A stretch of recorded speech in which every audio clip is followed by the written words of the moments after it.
Bah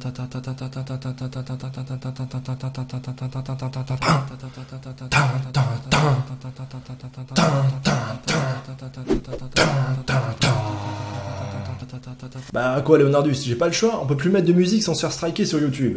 Bon.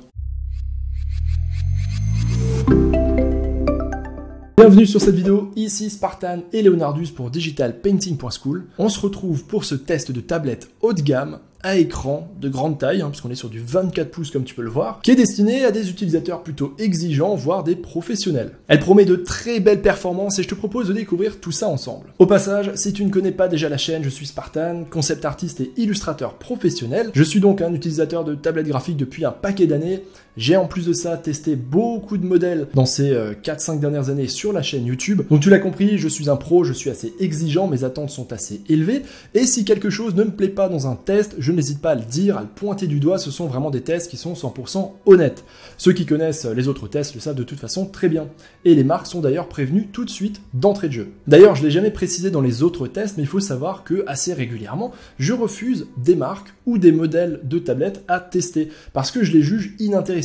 Donc ça veut dire que si une tablette graphique arrive déjà jusqu'à l'étape de test vidéo, c'est qu'elle a déjà passé mes premiers critères. Donc dans les grandes lignes, on est sur une tablette graphique à 1000 € environ. Il faut savoir que pour son lancement, quand j'ai regardé il y a 2 semaines, elle était à 800 € sur Amazon, elle est repassée à 1000 €, mais j'ai pu voir à l'heure où j'enregistre qu'elle est toujours à 800 € sur la boutique XPPen. Donc tu as les deux liens qui sont sous la vidéo, tout ça pour dire que si jamais elle t'intéresse, avant de l'acheter, je te conseille de vérifier les deux boutiques pour trouver la moins chère. Et pour terminer cette intro, merci à XPPen de me laisser l'opportunité de tester cette tablette graphique qui vraiment a l'air d'envoyer du pâté. Alors, tu as la bête sous les yeux, là elle a été démarrée, branchée, il n'y a pas eu de souci particulier. Déjà, on peut voir qu'elle est vraiment lourde. Elle pèse son poids. D'ailleurs, petite chose que j'aime bien, c'est qu'elle a un très très bon support. Je vais te le montrer juste après. Et elle a ici 2 gros patins antidérapants. Donc, côté confort et sécurité, vraiment, elle bouge pas, elle ne glisse pas. C'est super stable et c'est vraiment très appréciable. Ensuite, on est donc sur une tablette de 24 pouces. Donc, c'est vraiment la plus grosse taille d'écran qu'il y a pour les tablettes graphiques à écran. À part la 32 pouces de chez Wacom. Mais pour moi, elle est un peu hors catégorie.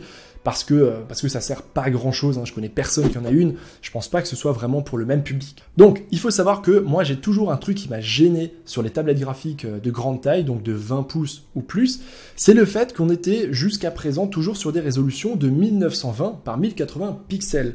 Lorsqu'on dessine, forcément on est près de l'écran, ce qui fait qu'on a tendance à voir les pixels sont trop gros. Donc ça c'est quelque chose que j'ai déjà cité dans les précédents tests, et là pour la première fois, on est donc justement sur un modèle qui est en 2560 par 1440, donc on a une résolution un peu plus grande, et je peux d'ores et déjà te dire que le gain de confort est énorme. Pour moi déjà ça résout le problème, je me sens beaucoup plus à l'aise lorsque je pose les yeux dessus. Je pense qu'après une résolution supérieure, donc là on va aller vers du 4K, ça serait encore mieux, et je pense qu'on y arrivera sûrement d'ici 1 an ou 2 sur les prochains modèles d'XPPen ou de Huion, mais ce sera je pense plus qu'un petit gain de confort. Là pour moi le gros du problème est vraiment résolu. Ensuite avant d'aller plus loin dans le test, pour faire un petit tour d'horizon du marché sur les tablettes 24 pouces vraiment destinées à des professionnels, on va avoir pour moi 3 modèles qui vont vraiment entrer en compétition. Et donc ce modèle de la marque XPPen, il y a le modèle 24 pouces de chez Huion, que je vais d'ailleurs normalement tester très prochainement, comme ça je pourrais un peu les comparer, et on a la 24 pouces de chez Wacom. Et de ce que j'ai pu voir sur le site, la XPPen et la Huion sont vraiment au coude à coude. Encore une fois, je pense que les deux marques sont vraiment très proches, elles ont les mêmes spécifications techniques et à peu près les mêmes prix. Et il faut savoir que celle de chez Wacom sera sûrement, à mon avis, un peu supérieure à celle-ci, parce que non seulement elle a une résolution qui est en 4K, donc une meilleure résolution, je pense que l'écran doit être vraiment très beau. Elle a aussi plus de connectique, on a plus de choix derrière pour le branchement, ce qui est quand même vraiment appréciable. On sent que c'est vraiment du très haut de gamme. Et je crois que ce sont vraiment les points principaux que j'ai retenus, ceux qui en tout cas me semblaient le plus important. Donc celle de chez Wacom sera un peu supérieure. Par contre, le prix est très largement supérieur puisqu'il est presque 3 fois plus élevé que celle-ci, qu'on peut donc trouver vers 800 €. Celle de chez Wacom est à, je crois, 2700 € et quelques. Donc la différence de prix est vraiment énorme, c'est pour ça que je ne conseille pas vraiment d'aller forcément sur une Wacom, à part si tu es un utilisateur très exigeant et que tu veux vraiment le meilleur matos et que tu t'en fous du budget. On va voir si c'est un modèle intéressant à l'achat et notamment pour des utilisateurs sérieux, voire professionnels. Alors, à côté de ça, comme tu peux le voir, elle a 20 boutons programmables qui sont situés de chaque côté. Donc là, c'est une tablette qui ira aussi bien pour des gauchers que pour des droitiers. Donc on a 10 boutons ici. 10 boutons ici pour tous ceux qui s'en servent, hein, ça n'a jamais été mon cas. Je suis pas trop friand des boutons programmables qui sont sur les tablettes graphiques, mais c'est une question de choix.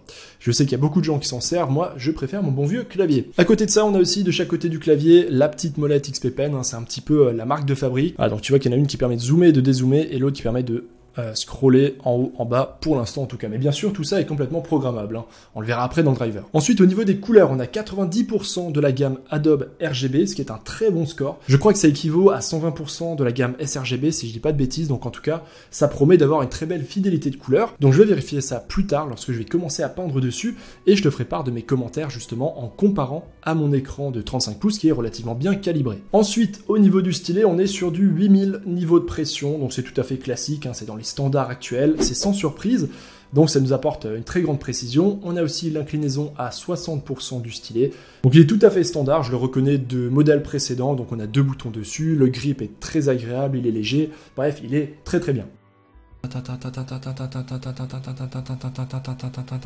Et voilà. Là, tu peux voir soulever le gros bébé, il pèse son poids, hein. Je sais pas combien ça fait de kilos en tout, je me suis pas amusé à le peser, mais vraiment, c'est assez lourd. Donc là, tu vois un peu la taille qu'il a à côté de moi, c'est un bel engin. Oui, Leonardus, effectivement, ça a presque la taille d'une télé, mais c'est normal. Donc là, tu vois un petit peu l'avant, l'arrière, avec notamment le support qui va nous permettre, évidemment, de la faire tenir debout, et également de régler l'inclinaison de la tablette lorsqu'elle est posée sur le bureau. Ouvrons maintenant la petite boîte qui était fournie avec. On a donc dedans un tournevis, probablement s'il y a besoin de dévisser le support pour l'attacher sur un bras articulé. On a ensuite un deuxième stylet de rechange au cas où. Et le premier stylet est dans cette petite boîte en plastique. Donc à force de tester des tablettes graphiques XP Pen, je commence à connaître cette petite boîte.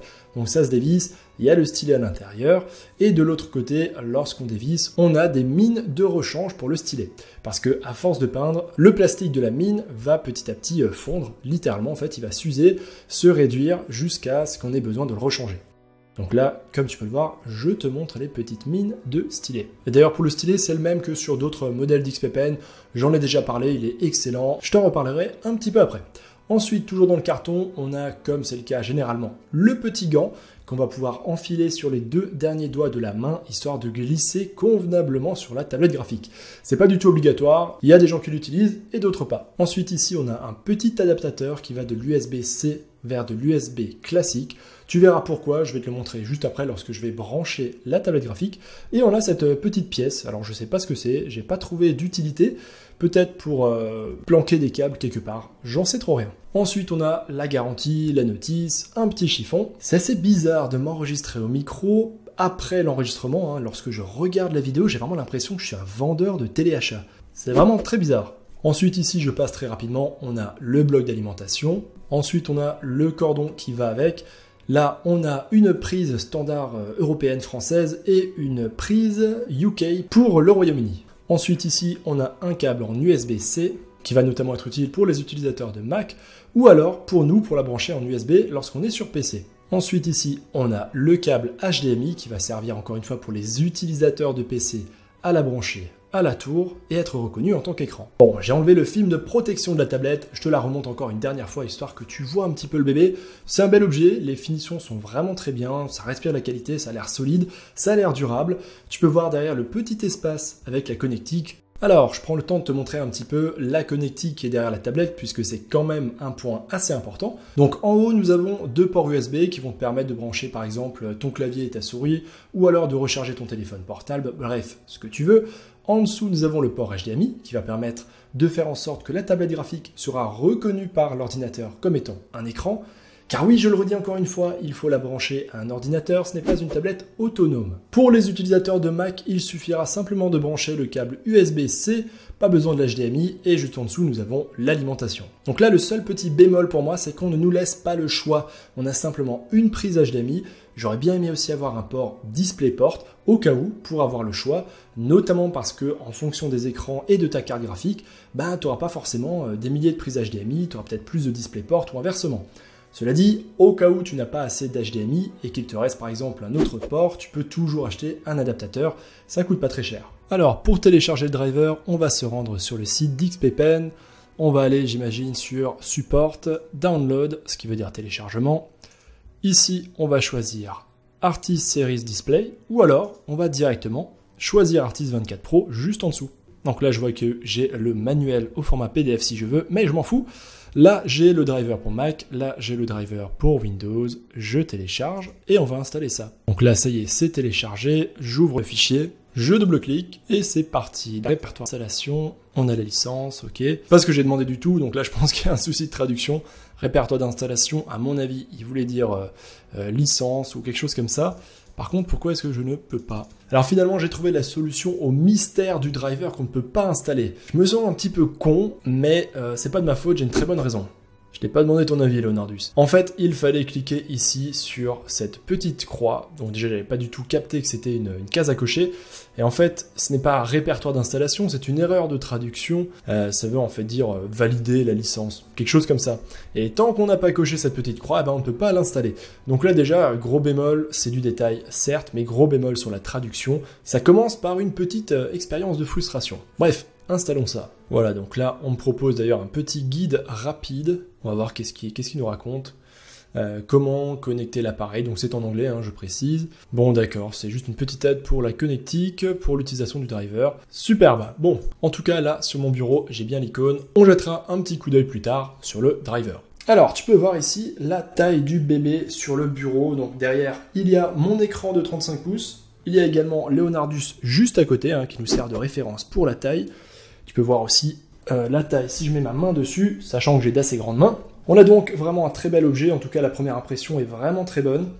Ici on a les deux patins antidérapants, j'espère que tu les verras bien. Peut-être je soulève un petit peu, histoire que tu vois. Donc il fonctionne super bien, c'est hyper stable, ça ne bouge pas. À côté de ça, une petite surprise qui est assez agréable, c'est de savoir que les boutons qui sont là-haut sont en fait tactiles, hein, donc tu vois que ça bouge. Donc c'est le genre de petits détails qui sont agréables et qui montrent encore une fois la qualité du produit. Alors ensuite, je t'ai tourné un petit peu la tablette pour voir ce qu'il y a derrière. Donc là tu vois que j'ai mes 3 câbles qui sont branchés, si il veut bien faire la mise au point. Donc j'ai mon câble vidéo en bas, le câble USB ensuite et l'alimentation. Donc tu as vraiment 3 câbles qui vont partir vers en dessous de ton bureau. Ensuite, on a ici le support qui est très bien fait, qui est vraiment très solide, très qualitatif. Il est en plastique, ce qui fait qu'il est à la fois résistant, mais surtout, il n'est pas trop lourd. Donc en fait, il suffit de tirer cette poignée pour pouvoir changer la position de la tablette. Donc là, il suffit de tirer dans cette direction pour la relever. Là, je vais te la mettre à la verticale. Voilà, donc là, on est au maximum. Tu vois qu'on est quasiment à 90 degrés. Et on peut la descendre jusqu'à cet angle d'inclinaison. Voilà, donc là, je suis au max, tu vois qu'on est presque à plat, on doit être à, je sais pas, peut-être 10 degrés, 15 degrés. Tu as donc un exemple de la gamme d'angles que tu peux atteindre. Voilà. Ensuite, là, comme tu peux le voir, il y a absolument zéro parallaxe. Donc la parallaxe, c'est ce léger décalage entre la souris et la pointe du stylet à l'écran. Donc il faut savoir que c'était surtout le cas à l'époque, hein, sur les anciennes tablettes graphiques à écran, où on avait des fois un décalage qui allait jusqu'à 4, 5, voire 6 mm. Donc là, c'était effectivement assez gênant. Mais depuis, les constructeurs ont vraiment fait de gros progrès. Le verre des écrans est de plus en plus fin. Et là, comme tu peux le voir, eh ben, le curseur est littéralement en dessous de la pointe du stylet. Et le verre est vraiment d'une très fine épaisseur. Pour ceux que ça inquiétait encore, il y a vraiment zéro parallaxe. Donc ça, ce sera pas l'excuse si jamais tu peins des bouses. Là, tu peux voir mes tout premiers tests, mes premières impressions avec la tablette graphique. La tablette graphique répond relativement bien. J'ai juste eu un petit souci d'installation, mais qui n'est pas du tout lié à la tablette graphique ou à son driver. Hein. C'est plutôt dû au comportement de Windows et de Photoshop. J'ai donc dû, dans le driver, décocher la case Windows Ink. Je te montrerai ça à la fin de la vidéo dans le driver. Et j'ai dû faire une petite manipulation en créant un fichier Photoshop qui s'appelle psuserconfig.txt. Et j'ai dû rajouter une petite ligne de code, sans quoi je n'avais plus la gestion de la pression du stylet qui était reconnue dans Photoshop. Bon, là, je t'ai sûrement dit une espèce de charabia que tu n'as rien compris, mais si jamais tu as un problème de ce genre-là, pense toujours à cocher ou à décocher la case Windows Ink dans ton driver. Et si suite à ça, tu as encore des problèmes, et notamment la pression qui n'est pas reconnue, ça veut dire qu'il faut que tu rajoutes une petite ligne de code dans un fichier que tu vas mettre dans le dossier de Photoshop, dans le dossier d'installation. Je t'en dis pas plus, si jamais tu as des problèmes, tu devrais trouver la solution en parcourant le forum de digitalpainting.school dans la section aide technique. En tout cas, au moins, rien que comme ça, je t'aurais filé quelques pistes.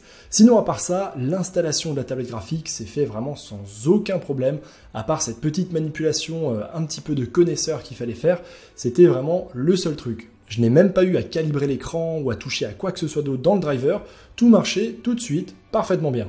Donc de ce côté-là, très bon point, tout baigne. Alors comme tu le verras au tout début, il m'a fallu évidemment quelques minutes pour prendre en main la tablette, pour retrouver un trait un peu plus assuré. C'est pour ça que lorsque je peins les personnages, et notamment le premier personnage, mes traits sont très rigides, je ne suis pas du tout à l'aise, mes lines ne sont pas du tout confiantes ni réussies, c'est parce que évidemment j'ai besoin quand même de m'acclimater avec la tablette graphique. Cela dit, ça vient très vite et rapidement, les sensations sont naturelles, on retrouve ses repères, et assez rapidement, ce n'est plus que du plaisir. Donc là, tu vas voir que je vais commencer un croquis d'imagination, un truc assez sombre, un petit peu d'horreur, mais je vais pas le terminer parce que ce serait beaucoup trop long. Donc là, je fais ce croquis, et ensuite je passe à un deuxième speed painting, très rapide de Jurassic World, et d'ailleurs, tu reconnaîtras peut-être la scène. En tout cas, côté sensation, la tablette graphique est excellente, je pense même que c'est la tablette graphique à écran avec laquelle j'ai pris le plus de plaisir à dessiner et à peindre jusqu'ici. Forcément, 24 pouces, c'est grand, c'est confortable, elle répond très bien, j'ai pas remarqué de lag, ni de problème particulier, l'inclinaison du stylet fonctionne, donc de ce côté-là, XP Pen nous aura fourni vraiment une très bonne tablette graphique.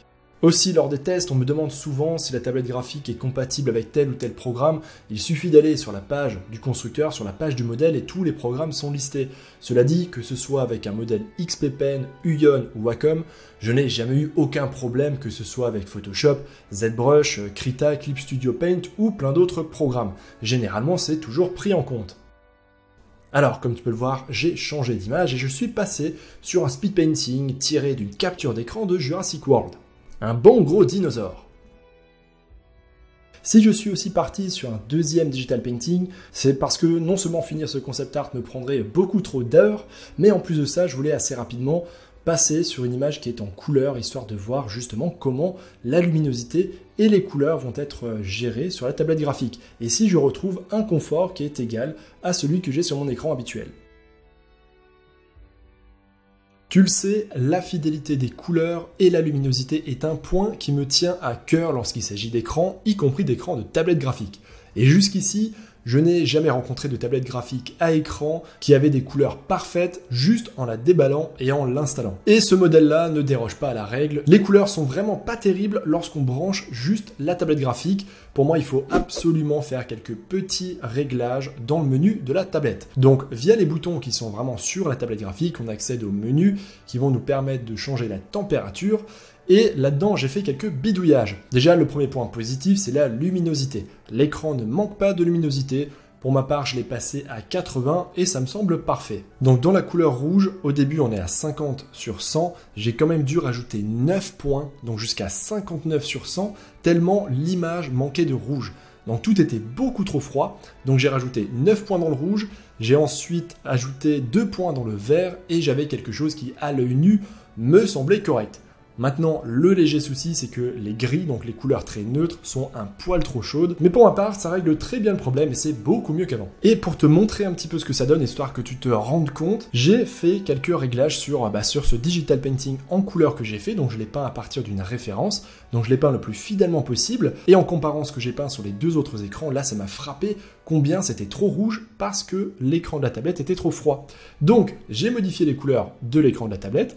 Ensuite, sur Photoshop, je suis revenu pour changer les couleurs en faisant un petit calque de courbe et tu peux voir ici la différence. Donc ça, c'était avant. Donc là, les couleurs étaient vraiment trous dans le rouge. Et ça, c'est après, ce qui est beaucoup plus proche de la capture d'écran du film. Donc tu vois que même là, à l'œil nu, dans une vidéo qui a pourtant été déjà encodée 2 fois, donc il y a une perte de qualité, je pense que c'est assez frappant la différence de couleur qu'il y a entre les deux. Voilà, c'était histoire de te montrer un petit peu l'écart qu'il y avait. J'espère que l'info sera utile à tous ceux qui ont des XP Pen 24 pouces, s'il y en a d'autres qui souhaitent accéder à ce modèle, et même tout simplement à ceux qui ont une tablette graphique à écran tout court. Car pour moi, ce sont des réglages qu'il faut que je fasse presque à chaque fois. Évidemment, pas exactement avec les mêmes réglages. Donc, en conclusion, les couleurs de l'écran ne me convainquent pas plus que ça. C'est ok, c'est passable lorsqu'on fait des petits réglages, mais pour moi, ça pourrait vraiment être encore mieux. Pour terminer, je te propose un rapide petit tour d'horizon du driver. Donc le driver, c'est simplement cette toute petite fenêtre. Il est très ressemblant aux autres drivers d'XP Pen, j'ai déjà pu tester d'autres modèles sur la chaîne, donc je vais passer assez rapidement dessus. Déjà, là-haut, il y a le choix de la tablette graphique, donc généralement, tu n'en auras qu'une Ensuite ici nous avons la configuration des deux boutons du stylet. Donc là tu peux changer très rapidement quel est le raccourci que tu veux. Si jamais tu veux changer, tu peux aller sur bouton programmable. Et ici, tu vas pouvoir mettre le raccourci ou la combinaison que tu veux. Ensuite, ici, nous avons la sensibilité de clic. Donc là, on peut rendre ça plus souple ou au contraire plus dur pour gérer la pression qu'on va mettre sur le stylet. D'ailleurs, tu peux voir lorsque j'appuie avec le stylet que nous avons en dessous la pression qui va varier. D'ailleurs, au niveau de la pression du stylet, j'ai l'impression, mais c'est vraiment qu'une impression, que le stylet est un tout petit peu moins précis que le stylet de la Deco Pro M. Mais c'est totalement subjectif et je peux me tromper, mais en tout cas, si jamais certains d'entre vous ont pu tester différents modèles de tablettes de chez XP Pen, je serais curieux de savoir si je suis le seul qui a eu ce sentiment.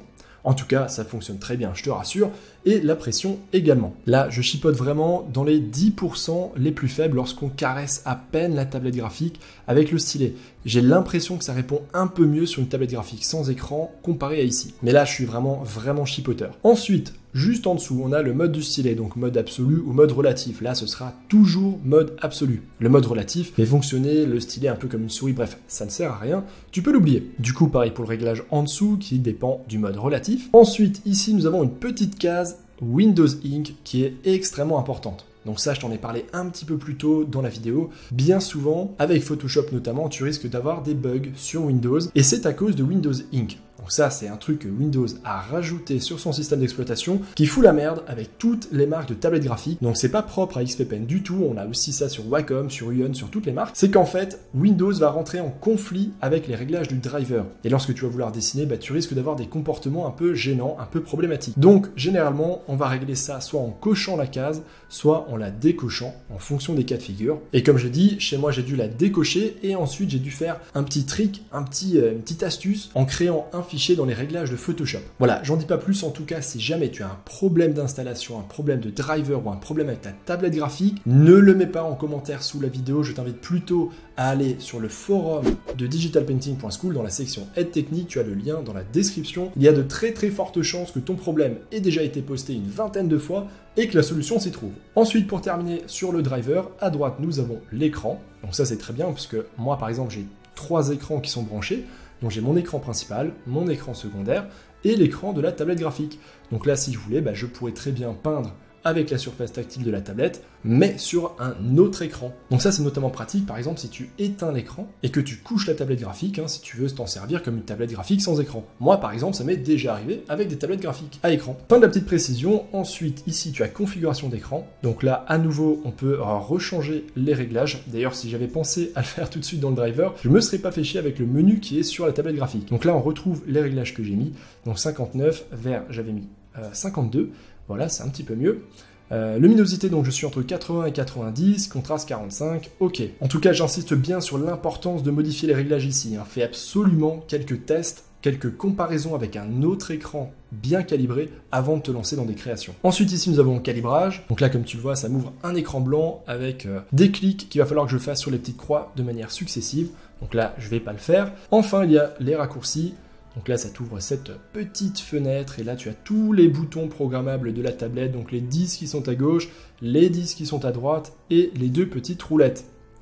Voilà, donc là, je ne vais pas te montrer en détail, c'est assez clair. Il suffit par exemple pour changer cette touche, ici c'est E, ce qui est généralement le raccourci pour la gomme, on peut le changer en allant là-dessus. Voilà, là, je peux prendre par exemple clavier. Je peux faire contrôle, plus quelque chose, etc. Voilà pour le petit tour d'horizon. C'est très simple, c'est fonctionnel, ça marche relativement bien. Dernière petite chose, tu as la possibilité d'exporter ou d'importer ta configuration.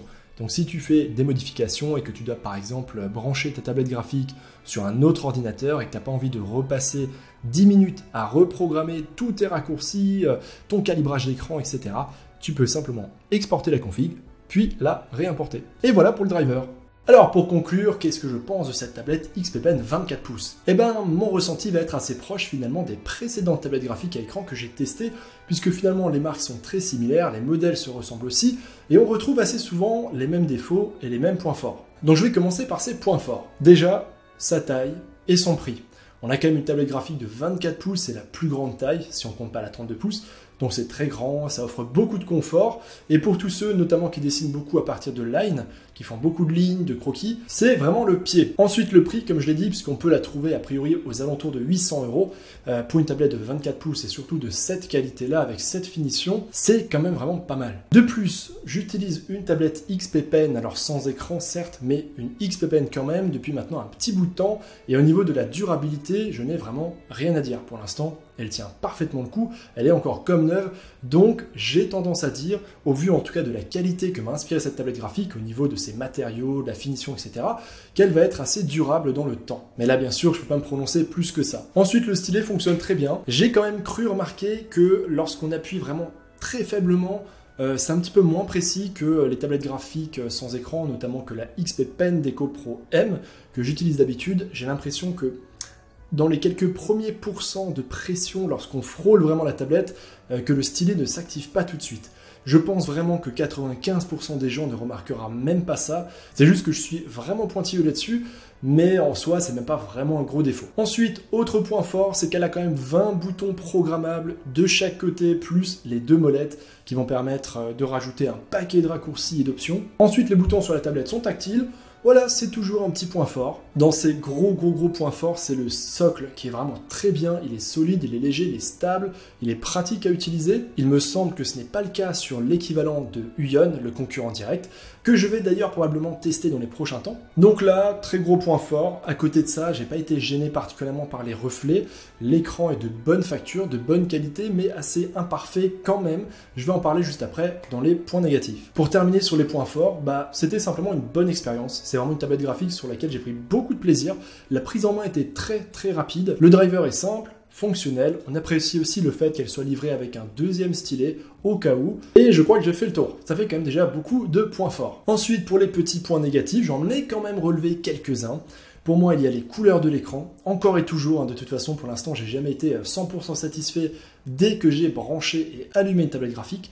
Donc c'est pour ça que pour moi, il faut vraiment faire les petites modifs que je t'ai montrées. Dans les couleurs, là, clairement, ça a manqué cruellement de rouge. Donc là-dessus, il faut être vraiment très rigoureux, très attentif, parce que si jamais tu as une tablette graphique à écran de ce type-là et que tu l'as pas un petit peu calibré toi-même, eh ben tu risques de te retrouver avec des digital painting, malheureusement, mal réglés, avec des couleurs qui vont être un petit peu faussées. En tout cas, la luminosité est très bonne, l'écran est de bonne facture, le verre est quand même très mince. Ah, j'aurais pu rajouter dans les points forts aussi que la parallaxe est franchement inexistante. Et enfin, le dernier petit point négatif, c'est ce que j'ai dit juste avant, c'est ce stylet qui ne s'active pas dans les quelques premiers pourcents de pression lorsqu'on frôle la tablette. Voilà, pour conclure, entre les points positifs et les points négatifs, pour moi, clairement, c'est un très bon achat, c'est un excellent choix de tablette graphique. Ne serait-ce que pour le confort, pour la qualité de l'écran, malgré ces couleurs qu'il faut régler, son stylet fonctionne très bien, le support est efficace, et surtout, lorsqu'on met tout ça en face de son prix, ça rend cette tablette graphique hyper attractive. Et d'ailleurs, j'ai failli oublier un des points forts les plus importants, c'est quand même sa résolution, qui est passée de 1920 à 2560 pixels de large. Donc on a une résolution en 2K qui apporte une meilleure densité de pixels. Sincèrement, je l'ai remarqué et c'était pour moi une véritable bouffée d'oxygène. Ça pourrait être encore un peu plus dense, donc je pense que les prochains modèles dans le futur qui seront à coup sûr en 4K seront sûrement encore mieux. Là, je pense que je serai 100% séduit. Et donc, si jamais tu prévoyais d'acheter une tablette graphique de grand format, clairement, pour moi, tu peux foncer sur ce modèle. Voilà. Ensuite, pour tous ceux qui me poseront la question, est-ce qu'elle est mieux qu'une Wacom par exemple? Non, la Wacom 24 pouces en équivalent, comme je l'ai dit au début, sera un petit peu mieux. Elle a justement une résolution de 4K, elle a plus de connectique derrière. Pour le reste, je pense en revanche qu'on est à peu près similaire au niveau des fonctionnalités et des performances. Par contre, son prix est beaucoup plus élevé. On est à peu près à 2,5 fois plus élevé pour la Wacom. Donc, est-ce que ça justifie un tel écart de prix? Moi, personnellement, je resterai sur la XP Pen qui me conviendrait très bien. Maintenant, si tu fais partie des utilisateurs professionnels très exigeants, vaut mieux que tu ailles sur la Wacom si tu as un budget illimité. Enfin, pour tous ceux qui vont me demander laquelle est la mieux entre ce modèle et le modèle Huion Canvas Pro 24, donc qui est l'équivalent de la marque concurrente, dans les mêmes gammes de prix, dans les mêmes tailles, etc. La réponse sera sûrement donnée très prochainement puisque je suis censé la tester. Voilà, j'espère, en tout cas je te tiens au courant et n'hésite pas à fouiller la chaîne si entre temps elle est sortie. Si le test t'a été utile, tu connais la chanson pour les algorithmes de YouTube, tu mets un petit pouce bleu, tu peux laisser un petit commentaire et bien sûr t'abonner à la chaîne si c'est pas déjà fait. Et en plus, avec toutes ces bonnes actions, après tu te sentiras super bien, je te jure. Enfin, une toute dernière précision parce que encore aujourd'hui, je continue à recevoir quotidiennement, et je n'exagère pas, quotidiennement des commentaires sur mes précédents tests de tablettes graphiques, dont certains ont 2 ou 3 ans, où des abonnés ou des visiteurs me posent des questions de SAV parce qu'ils ont des problèmes avec leur tablette graphique.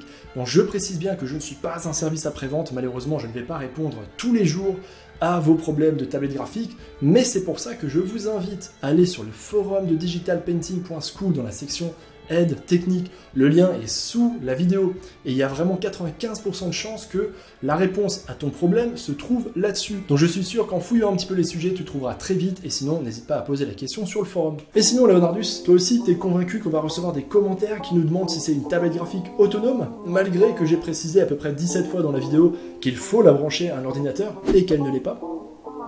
Ouais, bah tu partages mon avis, c'est bien ce que je pensais.